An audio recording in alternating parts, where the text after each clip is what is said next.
तो कर्मचारियों को जब हाथ में जब पैसा आएगा तो फिर वो देश की आर्थिक स्थिति सुधरेगी भी, ये भी एक फैक्टर है। तो इसका तालमेल ये समझना चाह रहा था मैं कि ये हम इंटरनेशनल से नुकसान उठाएँ या अपने यहाँ से नुकसान उठाएँ? क्योंकि भाई पैसा देंगे तो नुकसान तो होगा ही। तो ज़्यादा बस ये समझना देखिए चाह जी। जी, देखिए भारत का जो एक बड़ा स्ट्रॉन्ग पॉइंट है वो है डोमेस्टिक कंजम्पशन।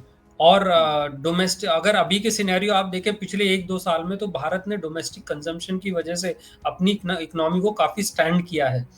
तो निश्चित तौर पर भारत वो डोमेस्टिक कंजम्पशन का जो स्ट्रॉन्ग होल्ड है आपकी इकोनॉमी पे, उसको खराब नहीं करना चाहेगा।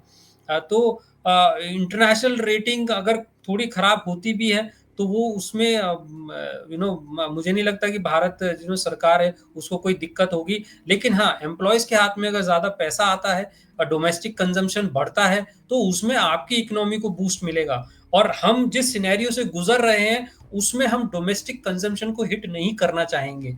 हम यूएस के साथ किसी के तरह के करार पर हैं और दूसरी कंट्रीज के साथ कर रहे हैं। हमारा फोकस जो है वो डोमेस्टिक कंजम्पशन के द्वारा अपनी इकोनॉमी को बढ़ावा देने का है। तो जो सरकार के ध्यान में हमेशा ये रहेगा कि डोमेस्टिक कंजम्पशन किसी वजह से हिट ना हो, क्योंकि अगर डोमेस्टिक कंजम्पशन हिट होता है तो वो आपकी इकोनॉमी पे सीधा इम्पैक्ट कर सकता है। अभी के सिनेरियो में देखते हुए वो इम्पैक्ट ज्यादा हो सकता है। तो इसलिए मेरा यही मानना है कि इंटरनेशनल रेटिंग को एक बार सरकार जो है वो हिट ले भी सकती है, लेकिन डोमेस्टिक कंजम्पशन को कम नहीं करना चाहेगी।